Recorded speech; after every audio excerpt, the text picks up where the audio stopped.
आज की कथा बड़ी ही दिलचस्प और सीख देने वाली है, तो बने रहिएगा अंत तक। बहुत समय पहले काशी को शिक्षा की नगरी के नाम से जाना जाता था। उस समय यह परंपरा होती थी कि प्रत्येक बालक जो ब्राह्मण के घर में जन्म लेता था, उसे काशी जाकर वेदादि शास्त्रों का अध्ययन करना होता था। तभी वह कर्मकांड आदि पुरोहिताई के कार्य करने के योग्य होता था।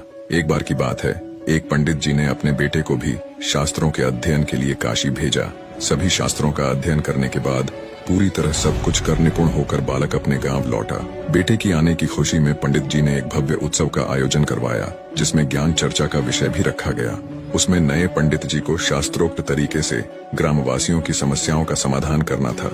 सभी लोगों ने तरह तरह के प्रश्न पूछे। लगभग सभी प्रश्नों के जवाब नए नए शास्त्र झाता बने पंडित जी ने अच्छे से पूरी व्याख्या के साथ दिए। सभी गांव वाले उससे बहुत प्रभावित हुए और उसकी प्रशंसा करने लगे। इतने में एक बूढ़ा किसान सामने आया और उसने पूछा, महोदय, क्या मैं भी कुछ पूछूं? तो पंडित जी ने पूरे विश्वास के साथ कहा, हाँ हाँ, क्यों नहीं, ये सभा ये प्रोग्राम इसलिए तो है।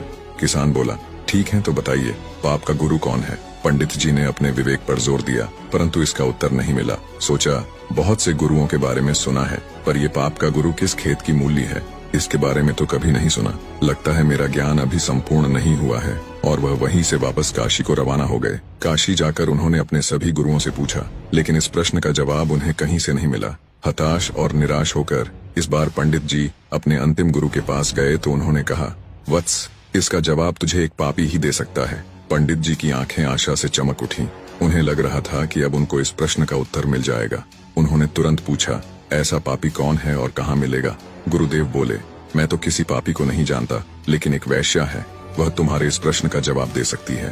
पंडित जी बिना कोई देर किए वैश्या के घर की ओर रवाना हुए। पंडित जी को आता देख वैश्या ने स्वागत में ताना कसते हुए कहा, ज्ञान के साधक, आज अज्ञान की सेवा में कैसे? पंडित जी ने स्वाभिमान पूर्वक कहा, हे देवी, मुझे आपसे केवल अपने एक प्रश्न का उत्तर चाहिए और उसका उत्तर केवल तुम ही दे सकती हो, इसलिए तुम्हारे पास आना पड़ा।